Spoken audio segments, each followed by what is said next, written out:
Quando Kate Poirier desapareceu misteriosamente da loja onde trabalhava, todos tentaram entender o que havia acontecido. De início, acreditava-se que ela havia simplesmente ido embora por conta própria, mas após uma intensa investigação que teve o envolvimento até mesmo da NASA, a terrível verdade surgiu e devastou todos que a conheciam.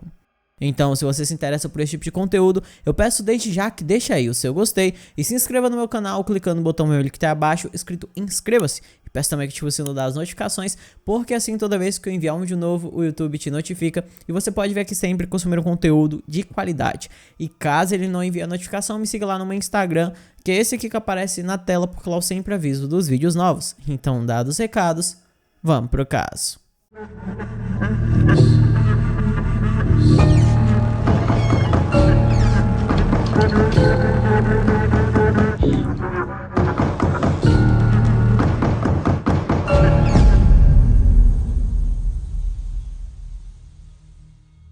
Kate Poirier nasceu no dia 28 de fevereiro de 1980 na pequena cidade de Duluth, no estado do Minnesota, nos Estados Unidos. Ela tinha um irmão mais velho e pais amorosos, que após o nascimento da filha, decidiram se mudar para a cidade de Barnum, ainda no Minnesota. Kate era uma criança ativa, ela fazia parte do grupo musical de sua escola e também participava de atividades sociais. Juntamente com outros estudantes, ela ajudava regularmente os necessitados, limpava os parques e fazia várias coisas pela cidade. No ensino médio, a jovem também participou de um concurso de beleza. Além disso, a menina adorava passar o tempo na natureza e costumava pescar em um lago próximo à cidade. Após terminar o ensino médio, Kate mudou-se para Moose Lake, onde morava com o namorado Mark. Eles namoravam desde sua época de escola e decidiram alugar um apartamento perto de sua cidade natal. Desde cedo, Kate queria escolher para si uma profissão que lhe permitisse ajudar outras pessoas. Como resultado, ela considerou duas opções: policial ou oficial da vida selvagem. Então, na faculdade, ela estudou justiça criminal. Logo após sua mudança para Moose Lake, Mark a pediu em casamento e os dois começaram a planejar tanto a sua união quanto sua vida futura juntos. E quando a Kate tinha 19 anos de idade, ela conseguiu um emprego em uma loja de conveniência de um posto de gasolina. Aquilo havia sido muito bom para ela, pois a loja ficava próximo de sua casa e como a jovem iria trabalhar no horário noturno, ela poderia muito bem conciliar tanto sua vida pessoal quanto o trabalho e os estudos. No entanto, quem não gostou nem um pouco dessa ideia foi a mãe dela. Ela ficava preocupada com a segurança da filha, já que a mesma teria que trabalhar sozinha durante a noite. Para piorar ainda mais sua preocupação, a loja estava localizada próximo a uma importante rodovia, o que significava que a grande maioria dos clientes não eram residentes locais, e sim pessoas que estavam apenas de passagem. No entanto, Kate não compartilhava das suas preocupações. Ao lado de sua loja havia um restaurante bastante popular, então o local não poderia ser chamado de deserto. Além disso, ela queria ganhar a vida sozinha, para não pedir dinheiro aos pais. Na noite de 26 de maio de 1999, Kate foi para o seu turno como de costume. Por volta da meia-noite, uma mulher entrou em sua loja para pagar pela gasolina, já que ela havia abastecido seu carro. No entanto, não havia ninguém na loja. Ela achou estranho, afinal as luzes estavam acesas e as portas abertas. Parecia que o vendedor havia saído por apenas alguns segundos, mas a mulher resolveu esperar e ninguém apareceu. Como ninguém retornou para a loja, a cliente resolveu chamar a polícia. Assim que os oficiais chegaram no local, eles não notaram nada suspeito. O dinheiro ainda estava na caixa registradora e nada parecia ter sido roubado. No entanto, próximo da caixa registradora estavam chaves e óculos, que os policiais identificaram como sendo itens pertencentes à balconista. Então, eles chegaram à conclusão que ela não iria embora do local sem levá-los, já que uma das chaves era do veículo que estava estacionado logo na frente do posto. Eles consideraram que era praticamente impossível que a funcionária da loja tivesse simplesmente ido embora sem levar os seus pertences, seu carro e deixando tudo aberto. Por meio da gerência da loja, os oficiais determinaram que quem deveria estar lá naquele momento era Kate Poirier. Por isso, eles contataram seus pais.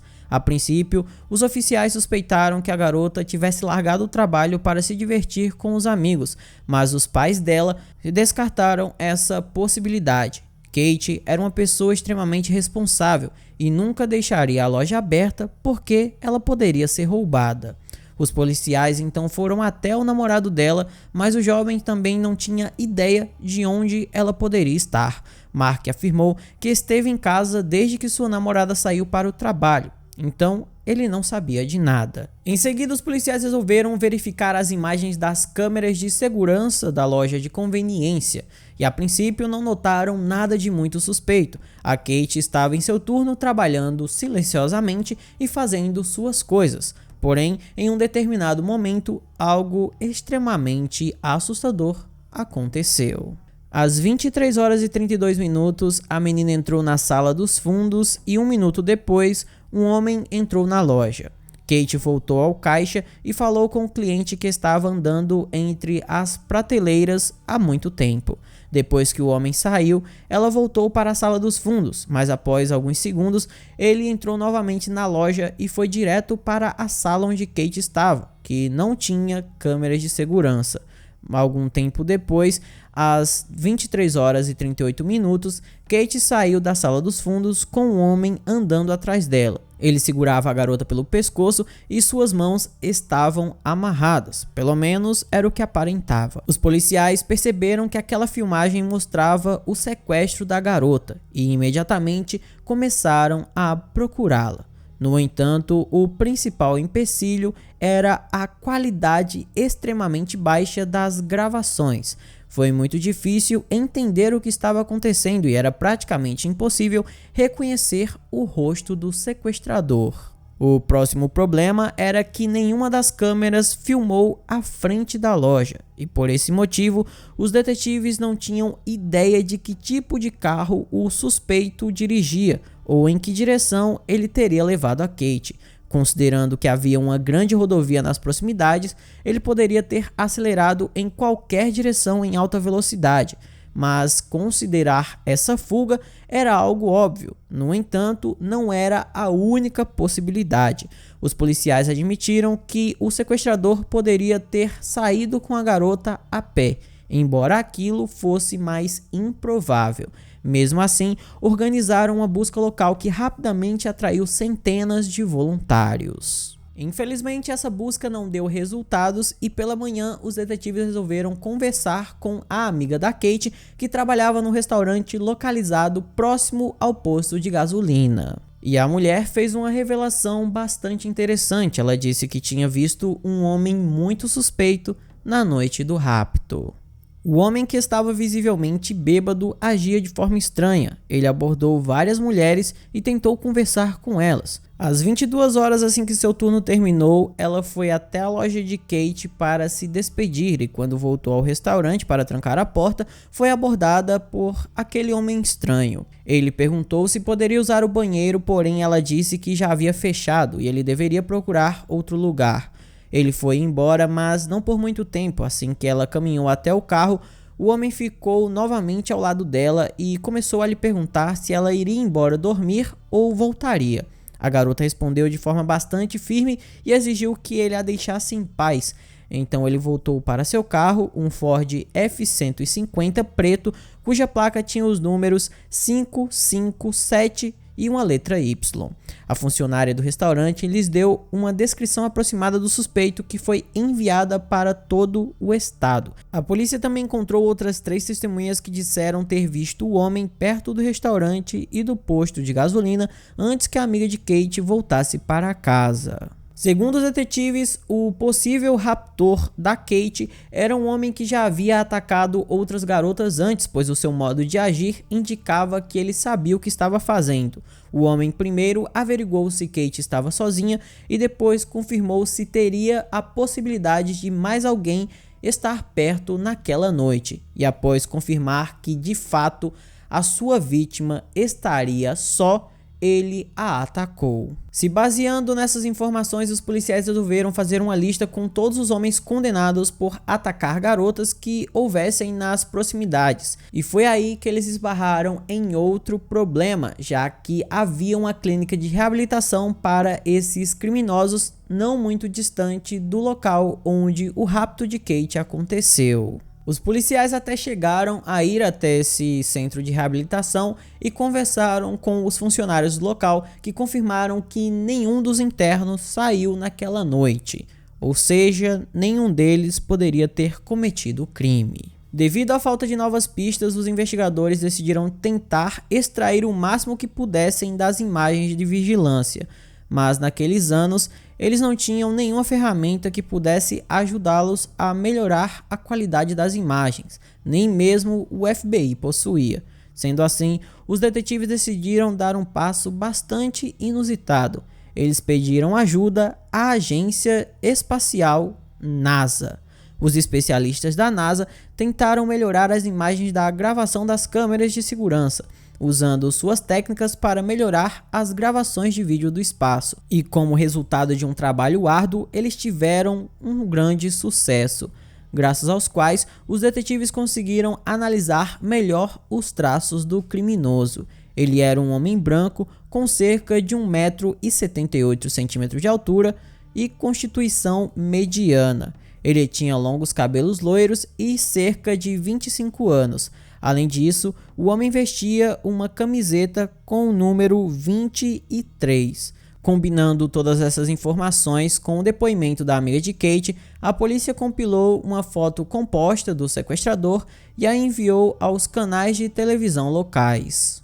Graças a isso, apenas uma semana após o rapto da garota, o caso dela foi transmitido em um dos programas de maior audiência do país. E isso, como sempre, é uma bênção e uma maldição, já que a polícia recebeu várias denúncias. No entanto, em meio a esse mar de informações que não eram confiáveis, um homem se apresentou à polícia e disse que suspeitava de seu colega de trabalho. Esse homem trabalhava em uma casa de veteranos em Minnesota, que ficava a cerca de 1h30 de onde Kate trabalhava.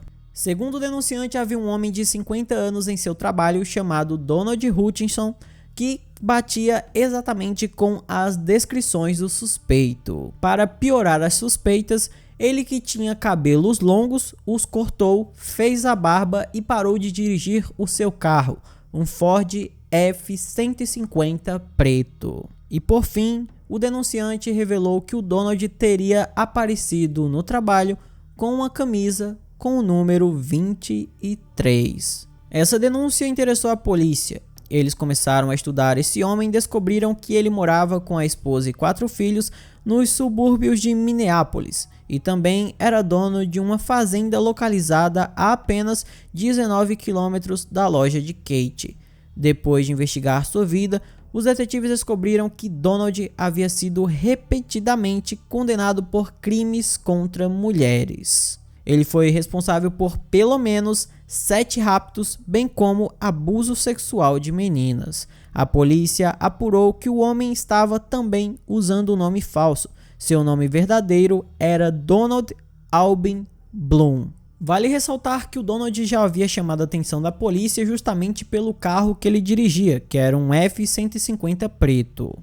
No entanto, quando os policiais foram conversar com ele, o homem disse que havia vendido seu carro já faziam várias semanas e mostrou alguns documentos que provavam isso. Porém, dessa vez, como tinham um mandado de busca, os policiais averiguaram sua casa e o Donald a todo tempo foi bastante calmo e educado. Mas ao olhar em sua garagem, eles viram o Ford F-150 preto, que o homem disse que havia vendido. Além disso, a placa do carro dele tinha os números 557 e a letra Y, justamente igual ao carro que foi visto pela amiga da Kate. A polícia não tinha nenhuma gravação do suspeito levando a garota naquele carro em específico, e o depoimento da testemunha também não confirma o envolvimento direto do motorista do carro no rapto. Então os detetives se contentaram em vasculhar sua fazenda, na esperança de que houvessem mais evidências esperando por eles ou que conseguissem encontrar a Kate. Dado que o território desse domínio era enorme, solicitaram a ajuda de várias centenas de voluntários, bem como centenas de membros da Guarda Nacional. A princípio, não conseguiram encontrar vestígios de um possível crime, mas no segundo dia de busca, a polícia notou cinzas de um grande incêndio. Depois de limpar as cinzas, descobriram o que parecia ser ossos, além de um dente. Tudo isso foi imediatamente entregue a especialistas que determinaram que alguns dos ossos pertenciam a animais e os outros a uma pessoa. Devido ao incêndio, foi difícil obter uma amostra de DNA, mas os especialistas determinaram que pertencia a uma garota entre 17 e 24 anos. Mais tarde, eles conseguiram extrair uma amostra parcial que correspondia ao DNA da Kate. Porém, não havia material suficiente para obter um resultado de 100% de confiabilidade. Quanto ao dente encontrado, ele foi comparado com o da garota e os especialistas concluíram que provavelmente pertencia a ela. Eles descobriram que o dente continha uma obturação bastante rara, com um alto teor de zircônio e silicone. E assim que contataram o dentista da Kate, ele disse que ela havia feito uma obturação apenas 2 semanas antes de seu desaparecimento, e ele utilizou um novo tipo de recheio que ainda não tinha sido colocado à venda. Essa obturação era diferente das antigas por conter grande quantidade de zircônio e silicone. Ou seja, era praticamente impossível aquele dente não ser da Kate. Os policiais chegaram à conclusão de que tudo aquilo era mais do que suficiente para prender o Donald. E menos de um mês depois, quando ele voltava para casa após um acampamento com a família, o homem foi detido e acusado de homicídio. Ele imediatamente solicitou um advogado e se recusou a falar com os investigadores, sendo colocado na prisão enquanto se preparava para o julgamento. Os detetives temiam que Donald tivesse a chance de escapar da justiça, uma vez que haviam apenas provas circunstanciais contra ele e nenhuma prova conclusiva. Eles continuaram a inspecionar sua fazenda e procurar outras possíveis evidências de sua culpa, mas depois de alguns meses, uma mudança inesperada os aguardava. O homem, que esteve todo o tempo na solitária, contatou a polícia e disse que queria confessar. Ao falar com os detetives, ele estava completamente calmo e não demonstrou remorso. Segundo ele, naquela noite ele bebeu muito e parou perto da loja de Kate, onde tentou conhecer algumas mulheres. Mais tarde ele entrou na loja de sua futura vítima e anotou, decidindo que iria sequestrá-la. Após ter conversado com a funcionária do restaurante, a amiga de Kate, que pediu que ele a deixasse em paz, Donald foi até sua fazenda e vestiu a camisa com o número 23 e depois voltou para a loja. Lá, ele ameaçou Kate e a levou para sua fazenda e depois se livrou dela. O homem não admitiu de forma alguma ter violado sua vítima, embora os detetives não tivessem dúvidas sobre isso.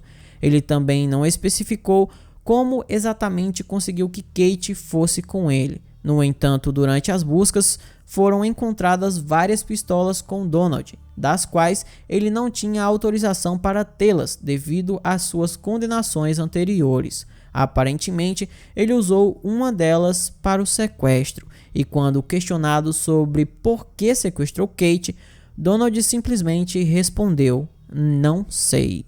Vale ressaltar que 2 semanas depois de sua confissão, o Donald retirou tudo o que disse e falou que era inocente. Sendo assim, os detetives tiveram que esperar até que o julgamento ocorresse, cerca de 1 ano depois. Numerosas testemunhas compareceram no julgamento, incluindo 2 mulheres que Donald atacou em 1983. Elas descreveram o homem como um monstro cruel e perigoso, capaz de qualquer atrocidade. A defesa insistiu que Donald nunca teve uma camisa com o número 23, mas seu irmão negou essa história. Segundo ele mesmo entregou a Donald uma caixa com suas roupas velhas, que continha a camiseta que ele usou no dia do sequestro. Além disso, muitos colegas confirmaram que ele aparecia constantemente com aquela blusa no trabalho, e o advogado de Donald insistiu que não havia uma única prova irrefutável contra o seu cliente. Ele usou a esposa de Donald como testemunha e ela disse que na noite do crime os dois estavam juntos em casa, afirmando ainda que nunca tinha visto o marido com aquela camisa. O próprio Donald se comportou de maneira muito agressiva. A certa altura, ele começou a gritar com a mãe da vítima, declarando que não tinha nada a ver com o caso, acrescentando que decidiu admitir o crime apenas porque a polícia e os jornalistas não deram descanso à sua esposa, e ela teria ameaçado tirar a própria vida.